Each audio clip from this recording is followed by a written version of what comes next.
We're live. Hi, Andrea. Welcome to Venture with Grace. Hi, Grace. Thank you for having me. Very excited to speak. This is actually our first episode right after our conference on Wednesday. So yeah, it's been very exciting for me, and I'm just like literally throwing up in my head right now. But you're awesome. Okay, let's start with your background. So you have worked as a founder for multiple companies, and then you entered early stage investing. You were in crypto investing, and now you have your own fund as an LP, Main Character Capital. I just told you what a great name it is, but I just want to put it out there. It's such a great name. Why don't we start with like what are some core lessons that you've learned early on in your career that you kind of took into starting main character later on? Yeah, absolutely. Well, very honored to be the first guest after your sellout AI conference. Thank you. So hopefully this can be a little bit more relaxed than that. But yeah, I think my background is pretty diversified and Mhm. expansive. I have spent the last 15 years, as you mentioned, a founder, startup operator, VC. I've been in different You did industries. everything. I'm just very curious, and so I follow problems. And then now I'm an allocator, and a few things. It's not always obvious when you look at some people's backgrounds; they look meandering, but this was some kind. A little bit of chaos by design. I knew what my end goal was, and actually, main character capital is my end goal. I knew I was going to start my own investment firm, but I felt that I needed to get very specific experience to get here.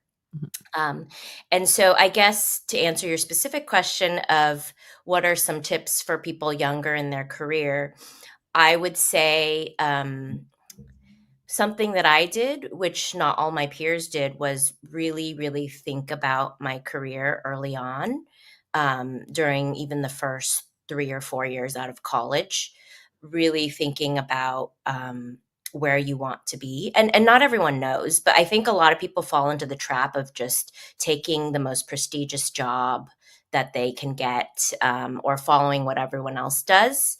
And then they arrive at the same place that I arrived at, where I was like, what do I want to do? Like maybe 10 years later. And so pretty early on, I realized I did want to be an entrepreneur. And kind of every step of the way, I've checked back in to ask myself, like, is this getting me to my longer goal? Mhm. And I've turned down a lot of roles and jobs that sounded really appealing, but weren't aligned with kind of the long term, no matter how hard it was in the moment. Mm. I really like that picking the job that's like more, I guess, like um placing a part in your career development than like picking the part that's like easy or shiny on your resume. Yes. Um, I by the way, I want to say hi to Crispin. Hi, Crispin. One of our audience is always on time, basically. He came to every show at this point. That is Love him. incredible. I know. Yeah, He does he have a T-shirt too? Like, I need to give him a t-shirt, our like first ever t-shirt. This is for our volunteers only for the conference. So yeah, our sponsor yeah. Waiter made it, and then this is like super great. But yeah, he need a t-shirt. But I want to start with like I really like what you said about like having just like figuring out like what you need to learn and then like go at the jobs that actually teach you those lessons. And maybe we could talk about like main character capital. We could start with like main character capital since like it's your baby. Mhm. Why don't we start with like, what were some inspirations behind it? And then I know that you guys have a very unique motto when it comes to fund the fund. So Yes, absolutely. maybe we could start with like some Yeah, background for absolutely. the Well, audience. starting with the name, wanted it to stand out and be kind of The unique main and character. reminiscent of our generation. So for folks not familiar, main character capital is actually a reference to the opposite of what a main character capital Mhm, sorry, main character is, mhm, which a lot of kind of gamers will be familiar with, called an NPC, a non-player character.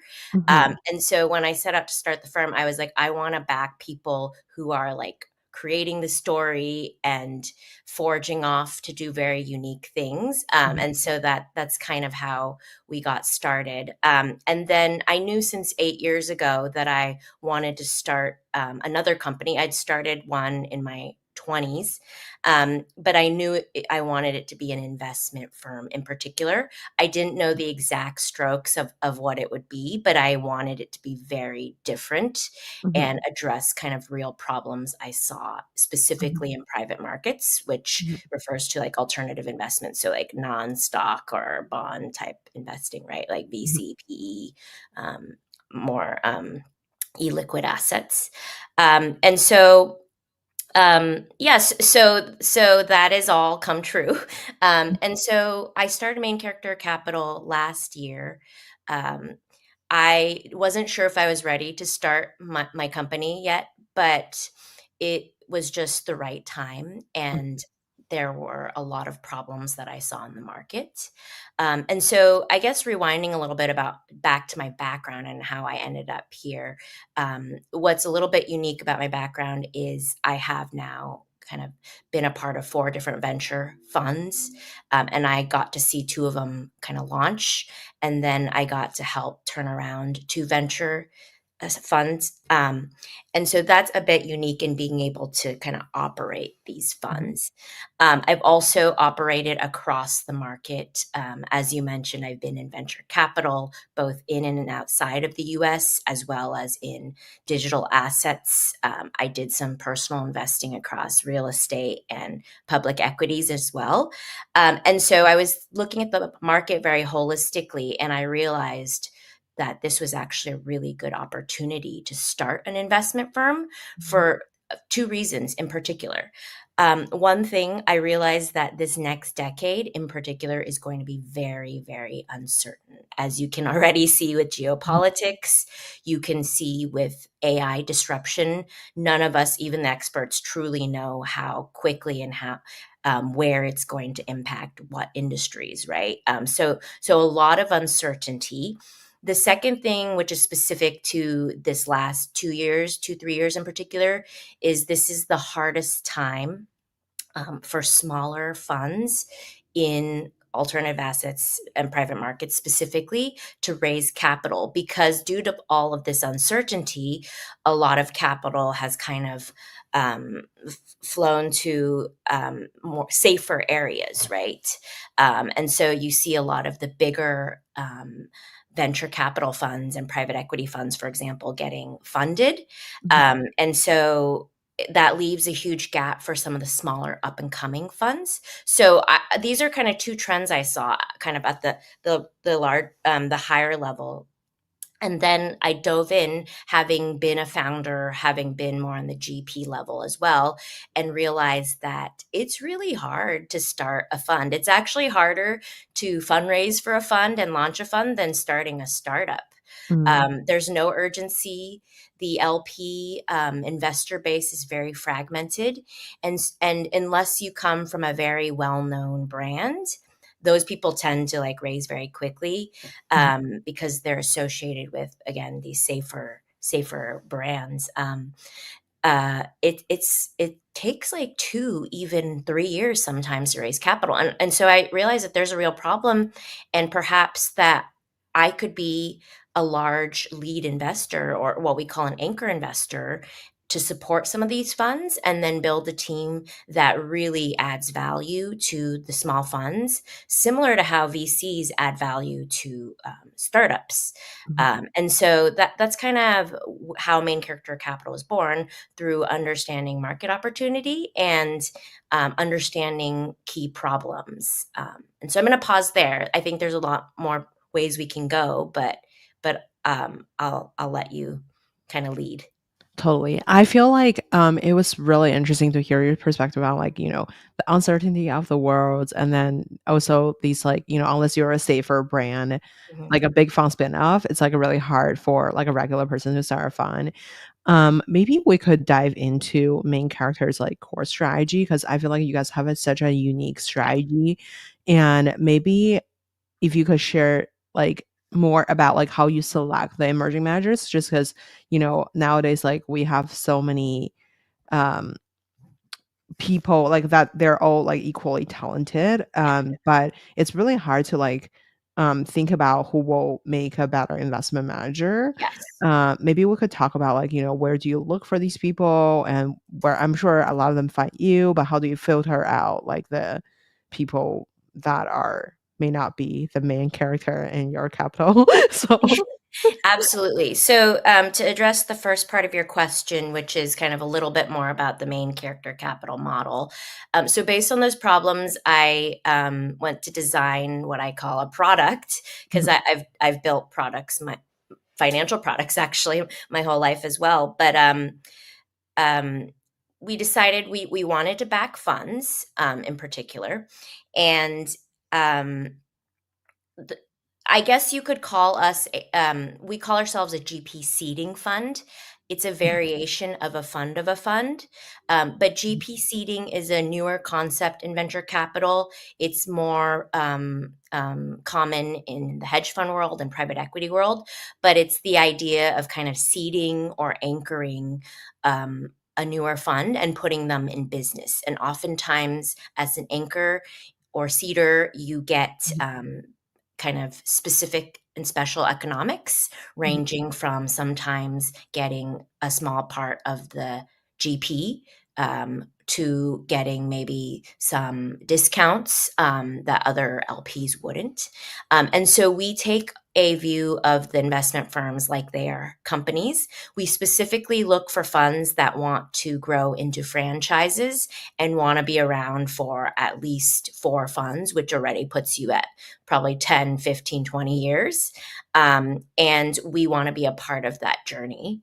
And so we do look to align incentives so that we are almost like a fractional, well, we call ourselves a fractional GP, but you could think of us as like a very minority, like co-founder in some ways, right? And so we take a very long-term approach and are very hands-on with building alongside the funds. So I think that is a little bit unique. And then we are very returns focused because we are an investor. mhm, And I think when I first started Main Character Capital, everyone thought that I was going to start a more traditional venture fund that invests in startups.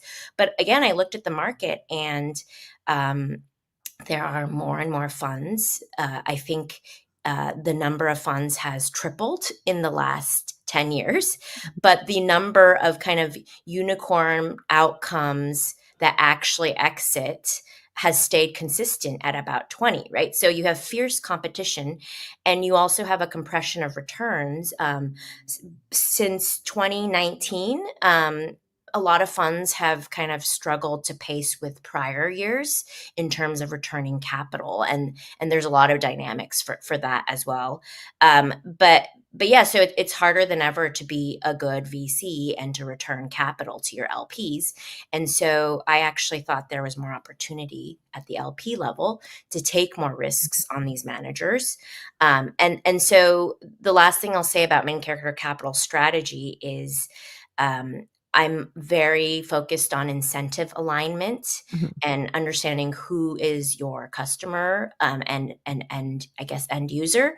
And I think in venture capital, it's always been a struggle because you're both serving startup founders and then you're serving LPs, and they don't always have the same end goals, right?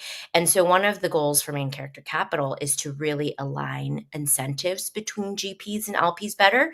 And I mhm, think in the last 4 or 5 years, the pendulum has really swung in favor of GPs, where mhm, they are raising capital, um, they're charging higher fees, mhm, and oftentimes they haven't returned much capital back to LPs, and so now the pendulum swinging back to LPs, but I think for us we wanted to build a world where if LPs take a risk on a GP early on, they can participate in the long term upside, which is why again we look to align long term and really build together long term. And then the last thing I'll say is we are very specific. I would say for any aspiring GPs or kind of new LPs to realize that the LP market is very fragmented. Everybody has like a slightly different focus. And so you really need to ask people what their focus is. Sometimes it's very specific and arbitrary, and so it is a fragmented market. So what I talk about is very specific to us and my learnings.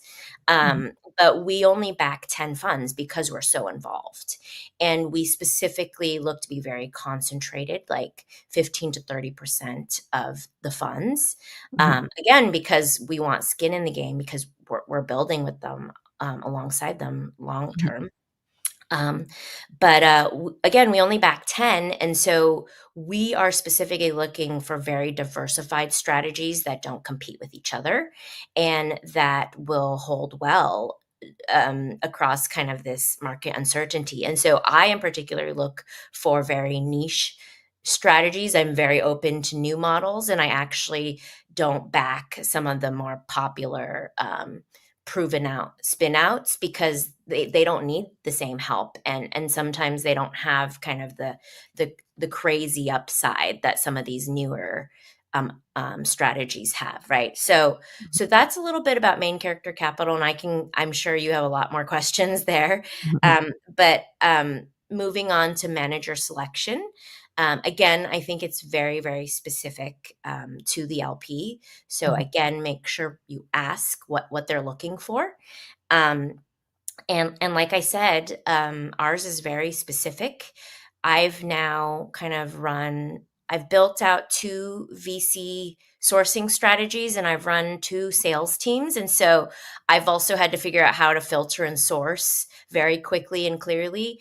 And so one thing we really focus on, again, is being very clear with what we look for in Mhm. managers, and again, that's specific to our strategy. And so I would say there are 3 things that we just share off the top of our head, which when we first start speaking with people, which is number one, we're looking for emerging managers. That definition, typically we like to back fund twos through fours, but we will look for exceptional fund ones. And so you always want to ask, like, fund one is like literally someone's first fund, and then fund two is their second one, right? Mhm. And a lot of institutions won't really back people until they're a fund four, right? Mhm. A lot of people just won't back fund ones because they worry it's risky. And so our sweet spot is kind of 2 to 4, but we will look at exceptional, very differentiated fund ones. And then usually there's an AUM requirement. And so, in particular for us, we look for funds under 100 million. It just depends on what the size check you're writing, right? And so, we're looking to get like a 15 to 30% stake. So, again, we're looking for funds that are not too big yet. And but have some traction, and so sub 100 million is kind of that for us. And so oftentimes there's some very basic math, like, are you the right fund size? Are you able to absorb that check size? And then are you at the right stage? The second thing, which is more particular to us, is again, we like backing specialists. We Mhm. want to find people who sometimes may be the only people in the world Mhm. with this investment strategy, because we think they can then become the best, right? Mhm. And oftentimes, when you're early to a market, there's a lot of what we call alpha or upside, because there's not that much competition. You can get in at better prices, and you get the pick of the litter, right? And so, again, that's very specific to us. Actually, we love people who are doing more esoteric things, Mhm. but we will look at people who are specialists. So one of our first funds invests in the application layer of AI, right? Specifically at pre-seed. That's not rare necessarily, but it's specific, right? Um, and then we'll even look at things a little bit outside of venture that still get venture like returns, which is what we call like smaller private equity strategies that actually look a little bit more like venture funds sometimes because Mhm. they also take minority stakes, and then more new strategies and asset classes like digital assets and even things like search funds, and you name it. And so a lot of LPs will have specific domains that they will or will not focus on. And so again, that's what we look for. I would say for us, we are very concerned about the macro and how the environment is impacting things. Um, and so right now, I think a lot about AI. Even though I spent a lot of time in crypto and fintech, I Mhm. think a lot about AI because that's touching every single sector, and it's fueling a lot of movement between countries, right? And so I tell people like we actually play offense and defense with AI. We look for folks that are really leaning into AI because this is really what a lot of people call the fourth wave, the fourth industrial revolution. And I actually believe it as well. But um, yeah, like how are you leveraging AI? And then we have a defensive play where it's like, how are you actually, um, what is it called? Immune to the impact of AI? Like, are you doing something where you're maybe last to be affected or buffered enough that you can be in control of how AI impacts your sector or companies, right? And then the third thing, which again is more specific to us, and then happy to talk about more general selection criteria as well that we've seen with other LPs, is we look for folks who I mean, we're very returns driven, right? And so we look for folks who are aiming for kind of the top 5% of venture returns. Because if you think about it from an asset allocator perspective, they're choosing between different asset classes to invest in, right? And so if you're a venture fund and you're returning like 1 to 2x on a fund and you're locked in for 15 years, that doesn't look like a great investment for someone who can also bet on maybe private equity or private credit or even kind of the stock market, right? And so we define kind of top 5% as like aiming for like a 4 to 5x over 10 to 15 years. I think some more senior allocators might um, shake their head at me for Mhm. being so returns focused, but um, but I think that's what a lot of LPs want, like newer LPs want today, right? They want to know from a risk adjusted standpoint that they are getting the right return profile, right? And then lastly, as I alluded to, we look for people who are in it for the long haul. I think, as I mentioned, the number of funds has grown from 1,000 to 3,000 in the last few years. And I would say there's been a lot of tourist VCs as well. Sometimes you see people hop in and then hop out when they realize it's actually quite hard to raise capital or quite hard to return capital. And so we look for folks who this is probably their last job, and they live and breathe investing, and they want to specifically be able to deploy over 1 billion over the next 4 funds. It's a large amount, but it's not crazy because oftentimes when you do well, you get pulled into um, investing a bit more, right? And so that's our specific criteria. I'm going to pause there because that was a little bit long, but happy to talk more about general LP selection as well. But that's very specific to what we look for. I wonder, so when you're thinking about since like I know that like you guys will also tap into certain type of fees from the management fee to like you know, fees associated by like GP charges typically. So Yeah. can you share a little bit more of like the thinking framework behind that? And like, you know, obviously you guys will also provide value by like introduce them to other LPs. And I guess like what's a sweet spot of like the other LP that you introduce to? Because I feel like LPs are also um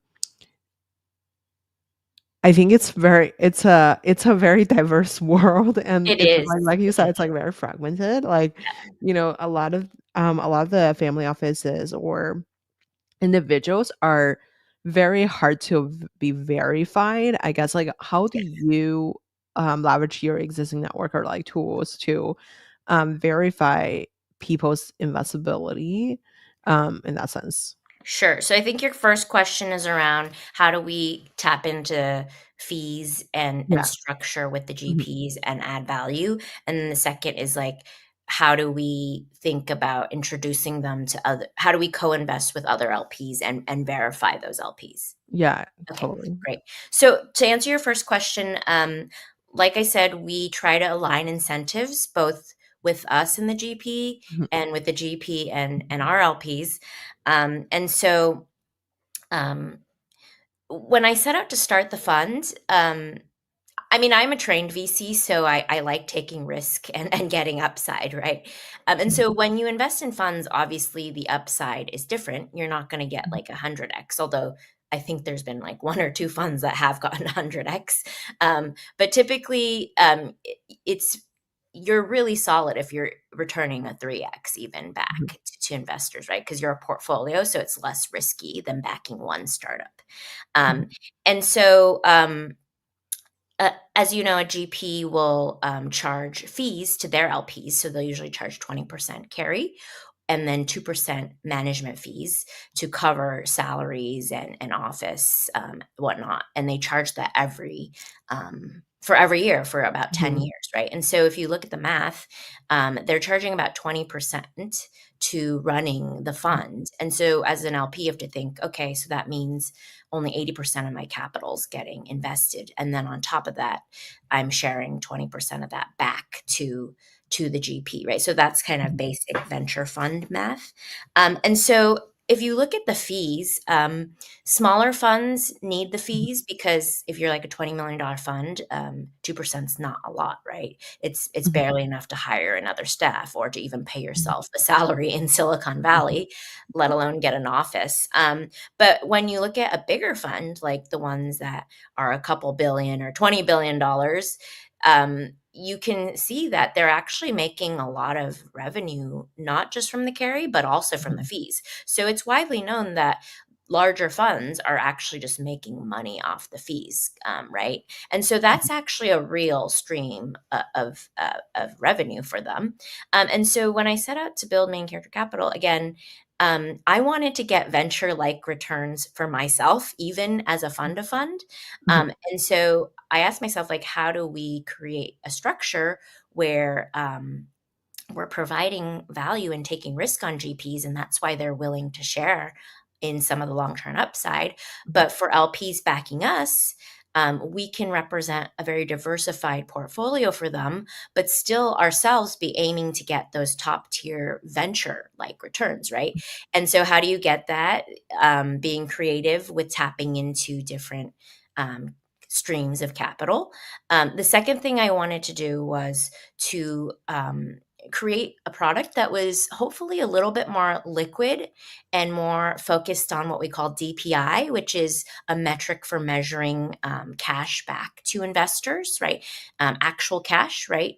Because a lot of funds on paper may look very good, but they haven't returned any capital back. Mhm. And so we wanted, again, to make the fund give LPs more optionality. And so we decided, well, let's tap into multiple cash streams, not just kind of the carry, but also maybe looking at a part of the fees. And so how we structure it is we don't really take many fees when the funds are small, but we do almost like a call option, um, negotiate a little bit of upside, assuming that the funds grow into larger franchises, right? Similar to like how a VC would bet on the long term and upside of a company, and so that does give us some cash streams that other kind of fund of funds or LPs aren't privy to, because we are the anchor investor, and have kind of more negotiating power and value add, right? Mhm. And so that's specific to the fees. But as if you think about how a venture fund operates, a lot of them also launch SPVs and opportunity funds. And so there's a lot of actually creative ways to structure more win-win incentives. And so again, we create kind of bespoke structures based on really understanding what a GP's vision is for their fund franchise, right? And like I said, there's a few different levers to do that.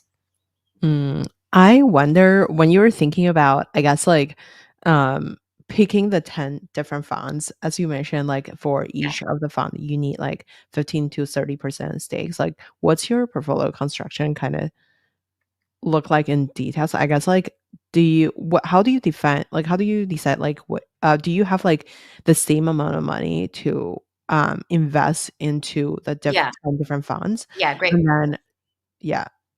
So we chose 10 funds in particular because Mhm, that's about like 3 to 4, like, I guess about 3 to 4 a year, right? mhm, We are pretty hands-on, and so it does take a bit of our time to work with the funds, so we want mhm, it to be manageable. We also are looking for very specific criteria, and the definition of top 5% means there aren't endless funds, right? mhm. And so I think the number of funds that for our criteria is not gonna be in the thousands, and so we thought ten was a good number to start with, and I think as we continue, we probably won't go much more than that, maybe 12, maybe 15 max.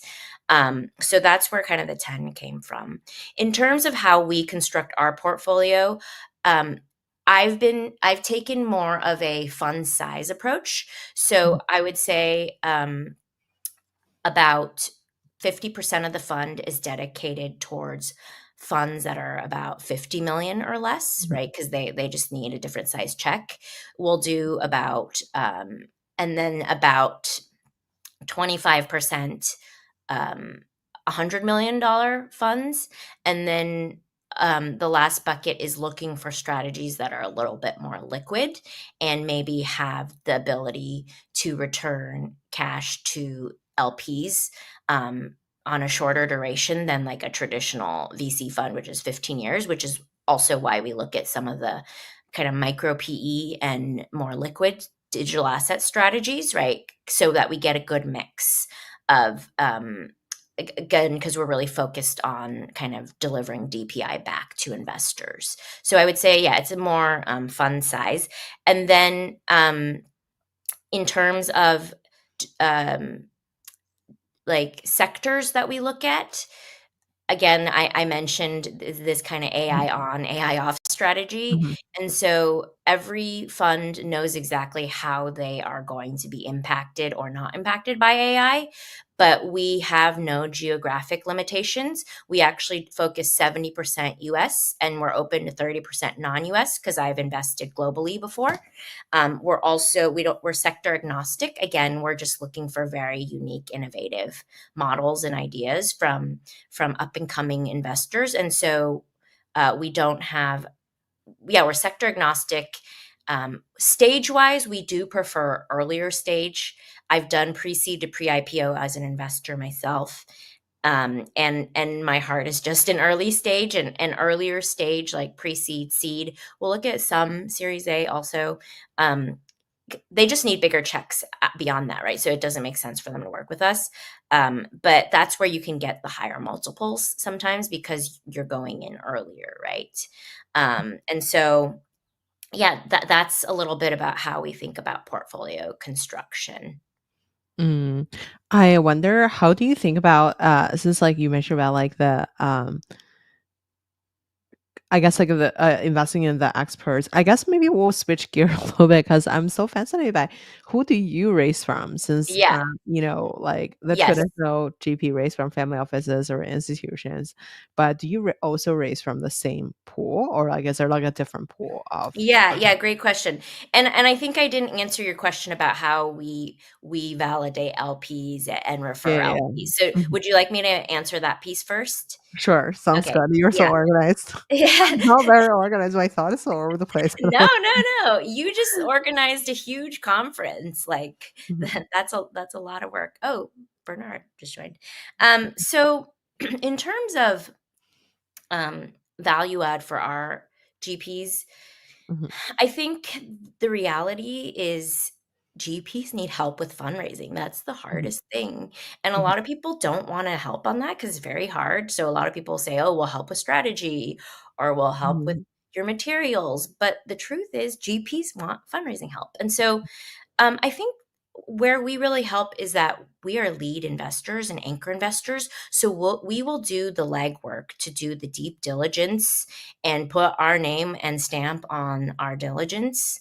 And so a lot of LPs feel more comfortable when there is a lead investor. The challenge is there aren't that many lead investors, right?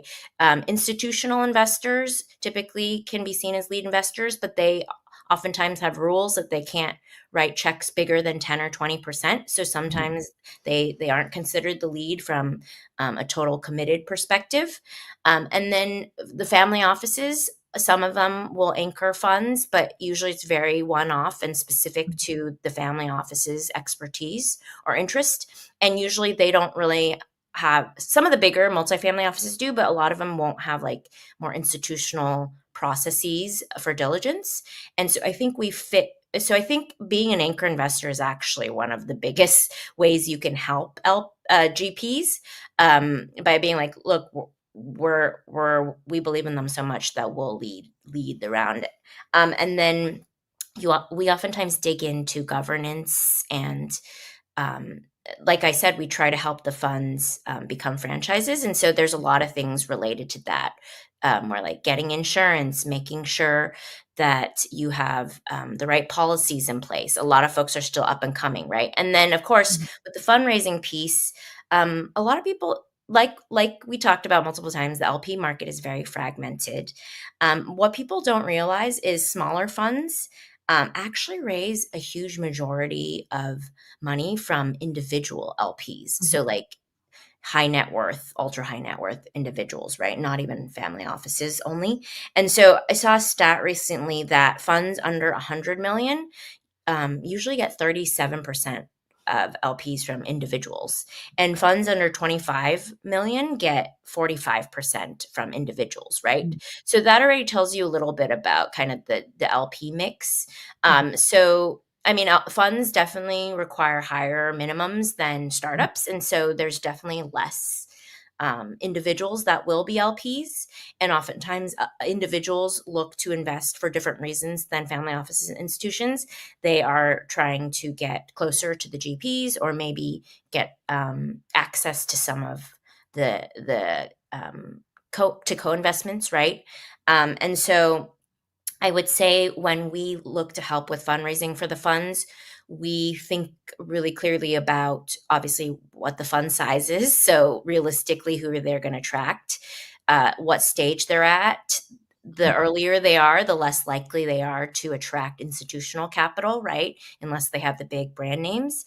And so we will look for LPs that we think are specifically interested in the areas, right? And so to answer your question of who are our LPs, they are a similar subset, but we're also tapping into a broader group of LPs who haven't traditionally invested in venture funds.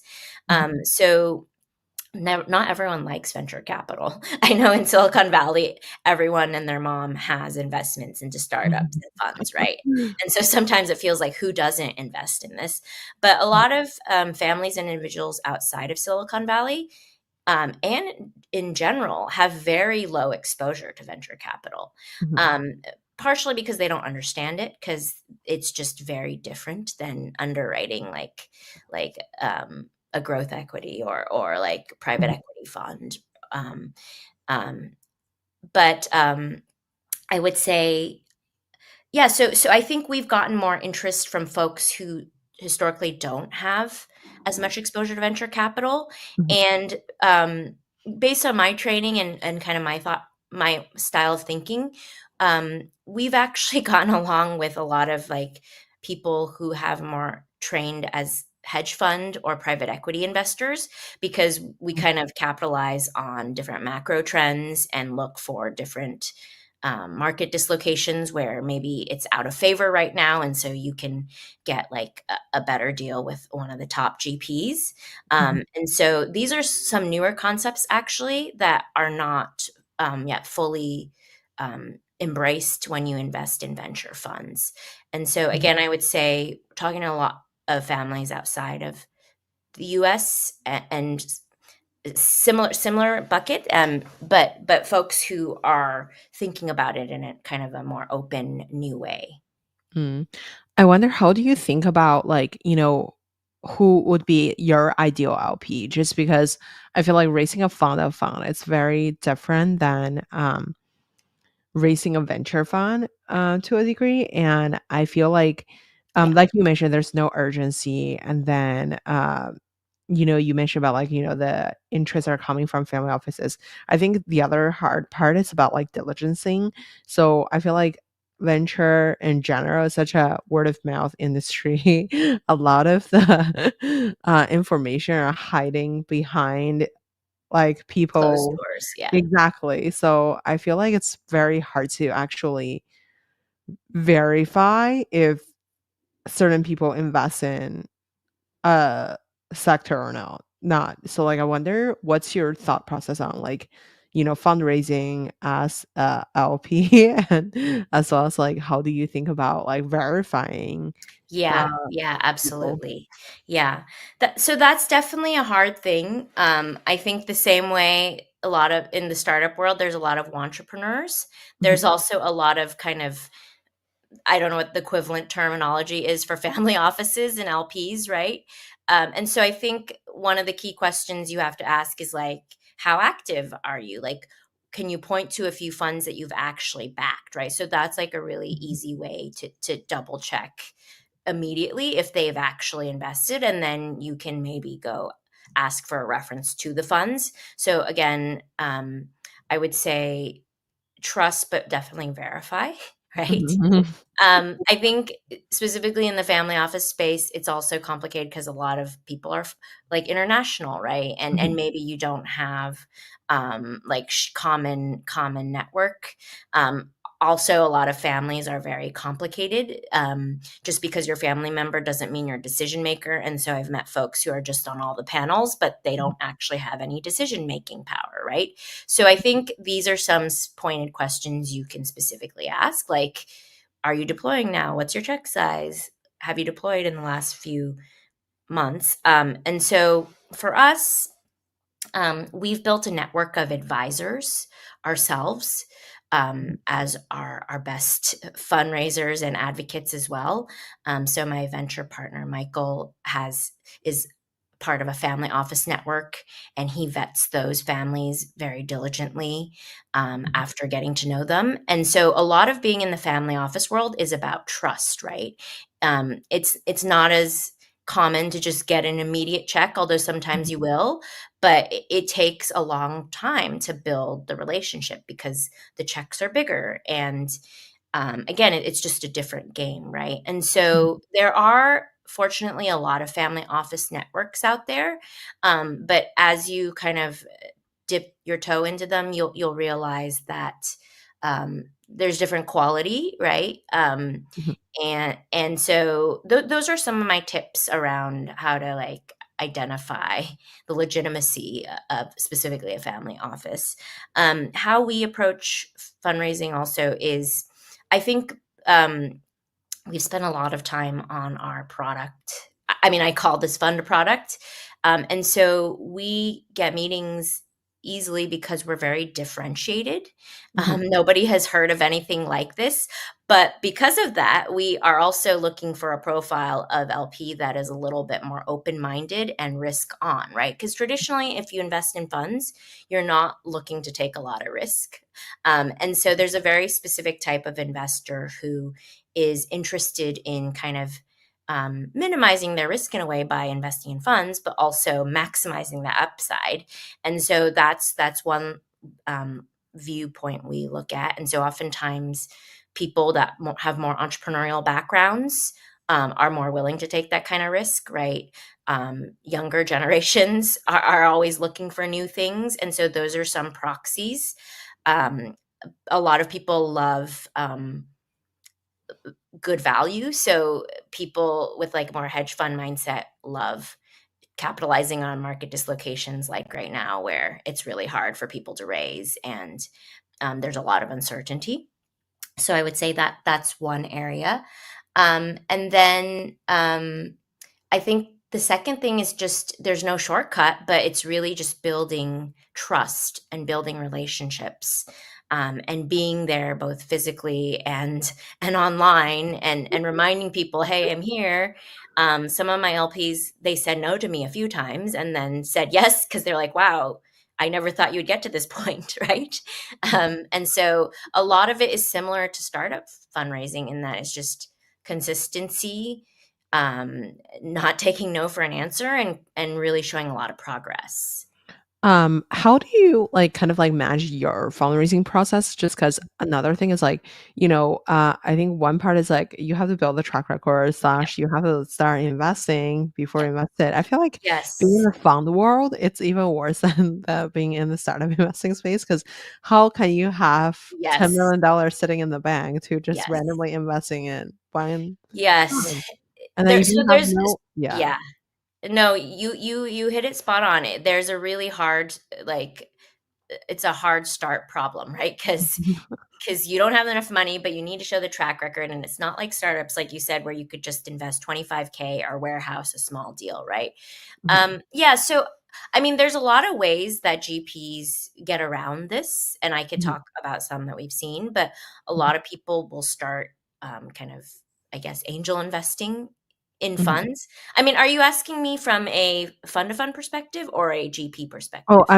I'm actually just interested in fund of fund perspective. Like, though I'm more personally more interested in the Yeah, GP yeah, perspective. However, I feel like the fund of fund is even more interesting because, like, yeah, for because it's GPs, even bigger check, right? yeah, Yeah. it's even bigger check. So yeah. Yeah, absolutely.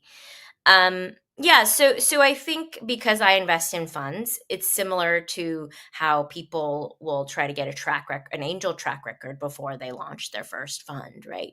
Mhm, And so it helps to write small checks into mhm. funds before you start a fund. Oh, I have a piggyback question already. Yeah, So for yeah, the small check thing, it's like, okay, the question never ends. It's like you put a small check, they're like, "Oh, but can you demonstrate that you put a bigger check?" But the bigger check have to come from somewhere. That's not you. And so, like, how do you, like, answer these, like, super,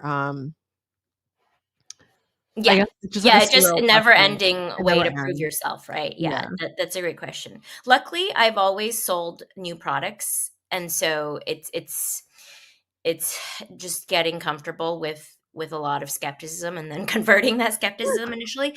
But I would say, my background's a little bit more specific, right? It's more tailored, and so when people look at my background, they're like, "Okay, she's actually been a part of 4 different funds."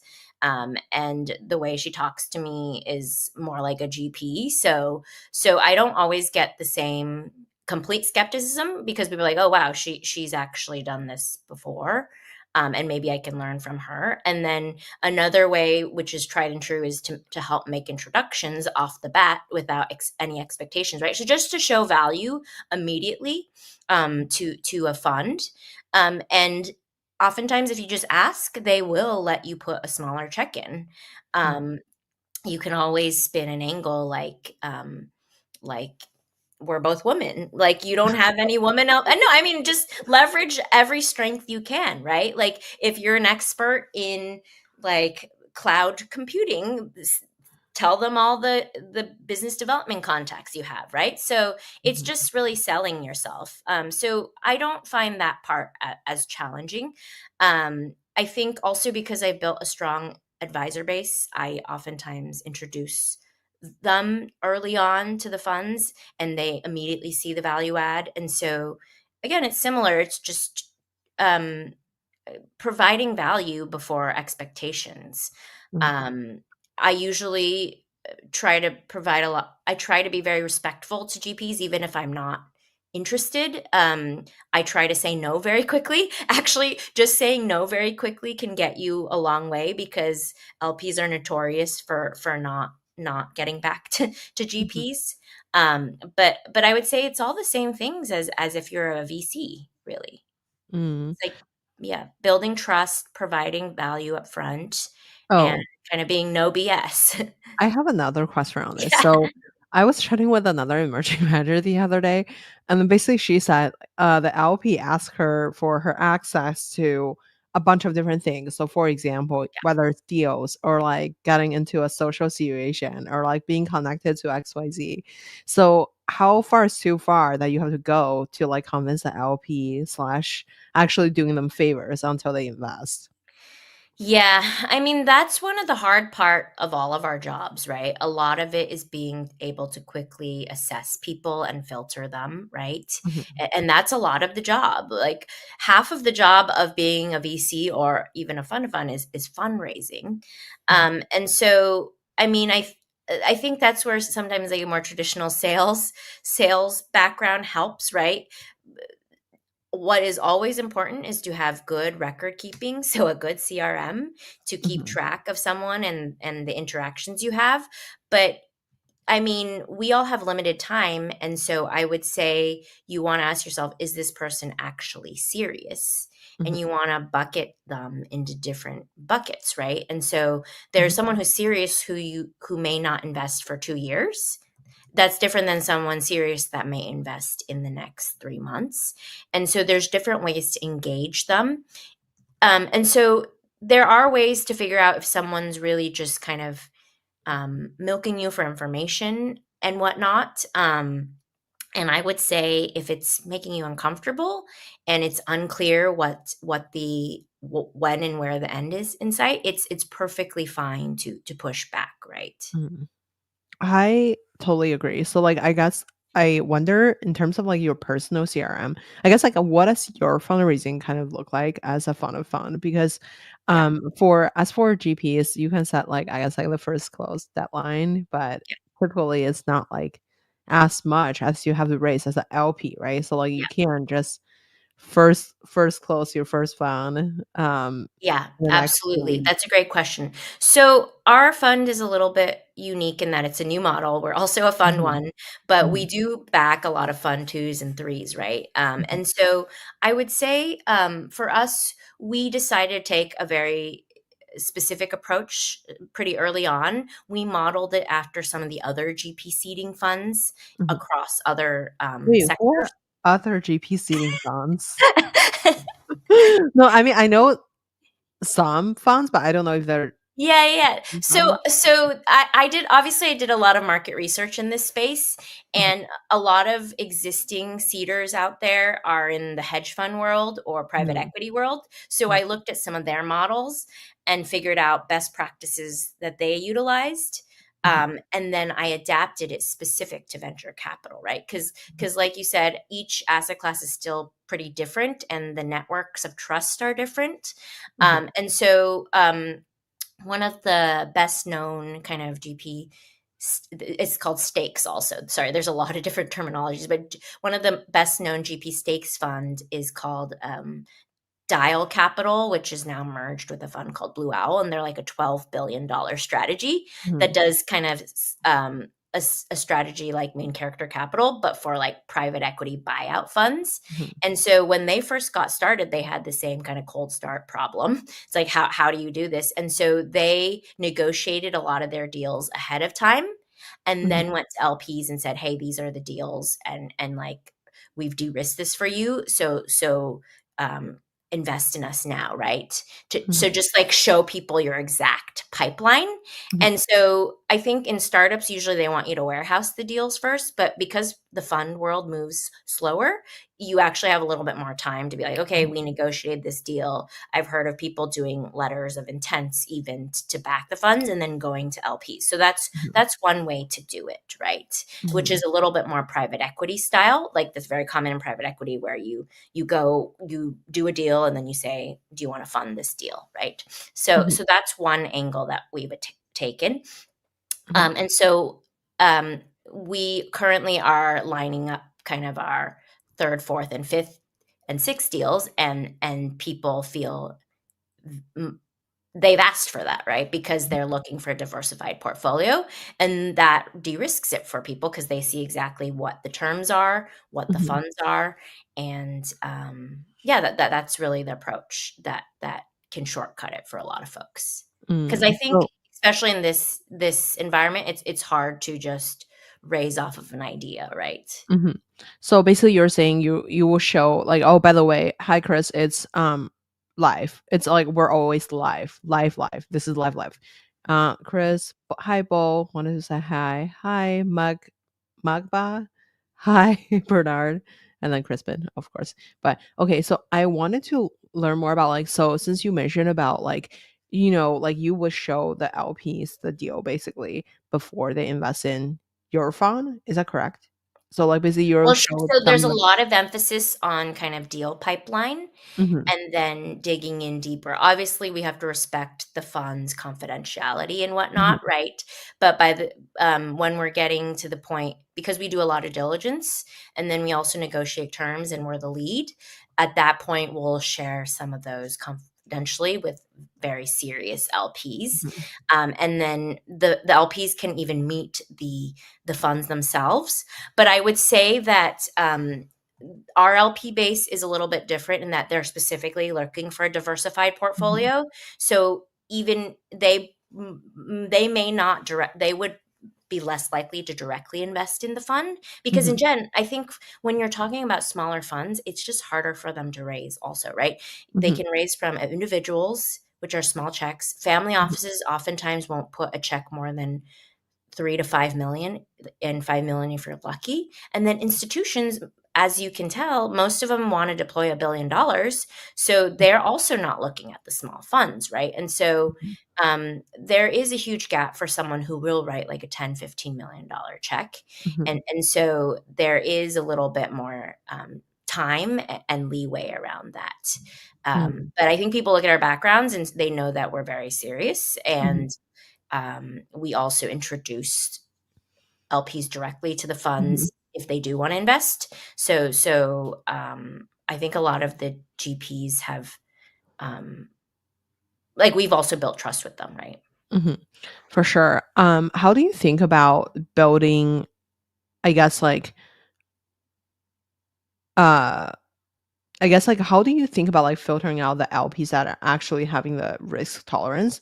Just because I feel like a lot of the individual, like some of my friends who raise from, individuals that are, like, maybe they're really wealthy, but they don't really understand the concept of venture. So, like, I personally feel like that's a lot of risk because, like, you may just literally lose the whole investment.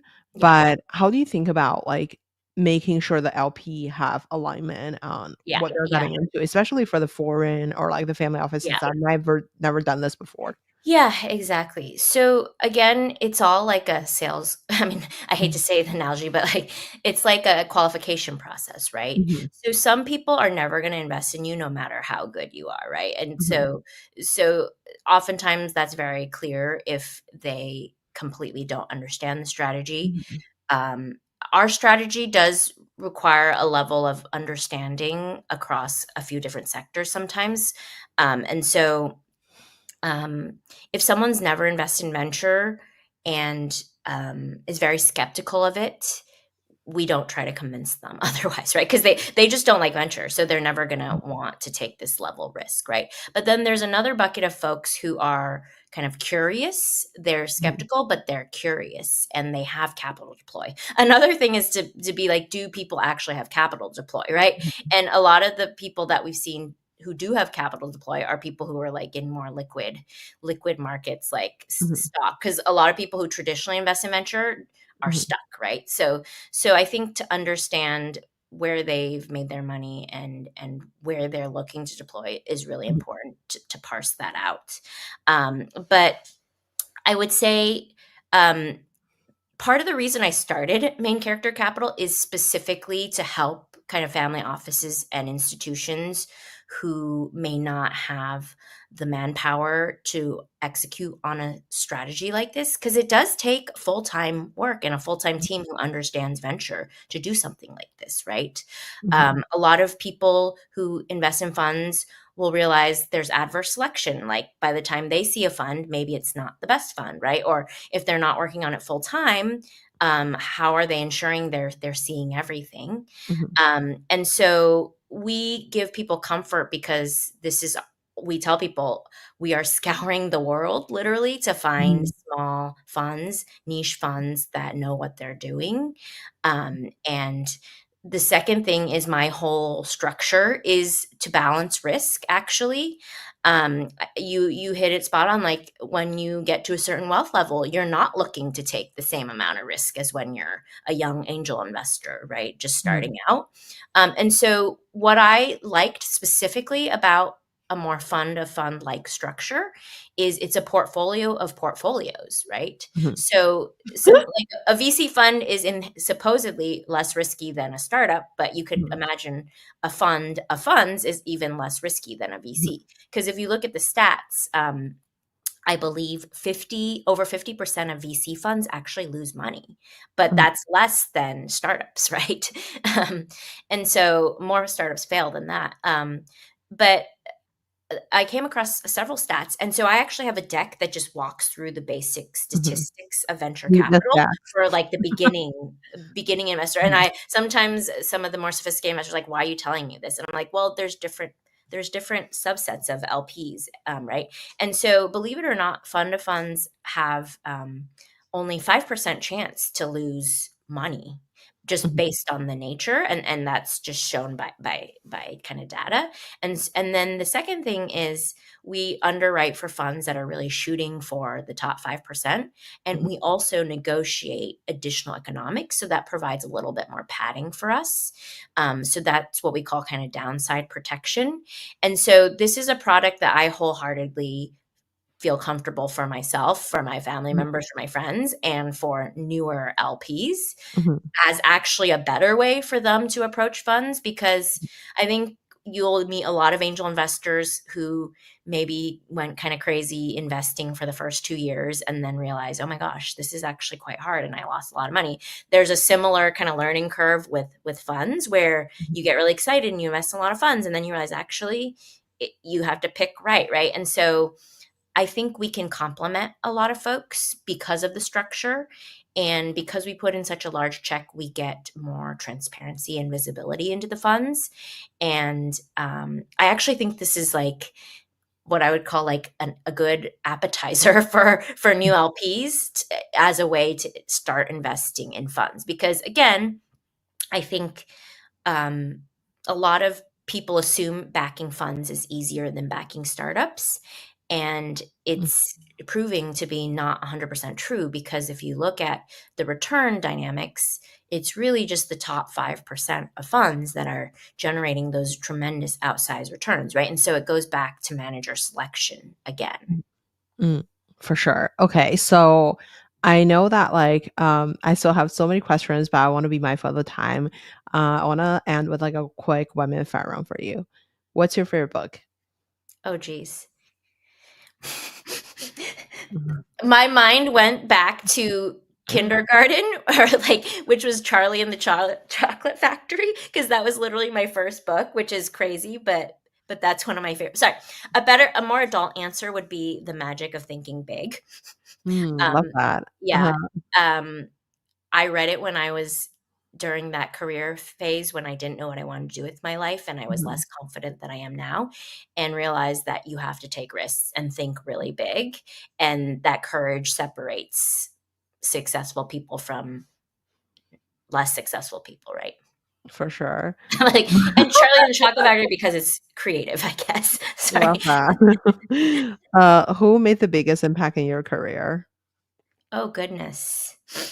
These are very hard questions, Grace. I'm aware. I can't it's hard for me to say one person because, I've jumped around so much, right? And there's Mhm, been very instrumental people at different parts of my career. I mean, this is a little bit cheesy, but I'll have to say my mom has been one of my mhm, biggest supporters in and out. Like, being a child of immigrants and Asian parents, like when you tell them you're going to start something new that nobody's ever heard of, they are very skeptical. But I was blessed with a mom who let me run wild, and mhm. and knew I was kind of innovative and never put that much pressure on me. So I thank her for that. But that's kind of a Love cop out that. answer, I guess. Who would you invite to your dinner party? um You know what? This might not be a popular answer, but I think people part of the current administration. They are making a lot of changes right now, and I think I want them to hear my perspective. Uh, that's so interesting. Where can we find you outside of work? Um, so right now I've been kind of a this is very specific, but a class pass junkie. Oh, I wow. just moved to a new city, and so I'm kind of experiencing the gyms. And as you know, starting a company is very stressful, Mm. and you're constantly working. And so I realize you definitely have to have a very good workout routine. So mm, you can find me at various girly gyms that I Oh, find wow. via ClassPass. I've tried like mixed martial arts and self defense to like Pilates and like I'm trying rowing next week, but Oh, that keeps it kind of interesting.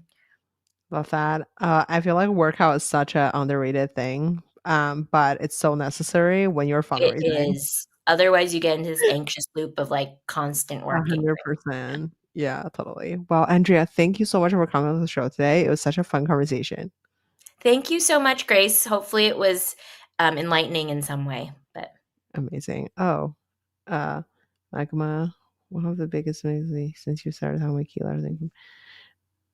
Oh, okay. Sorry. I don't know if we want you have enough time to address any of the audience questions, let me or maybe double we can check wrap. my calendar. I'm Yeah, I just saw the audience have so many questions. I just Oh, really? yeah. I mean, I'm happy to take them offline as well, but if Yeah, there's let's do offline because okay. I don't want to be like dragging you in for like a 45 minutes conversation. But anyway, thank you so I'm much for happy to doing. answer any questions, though.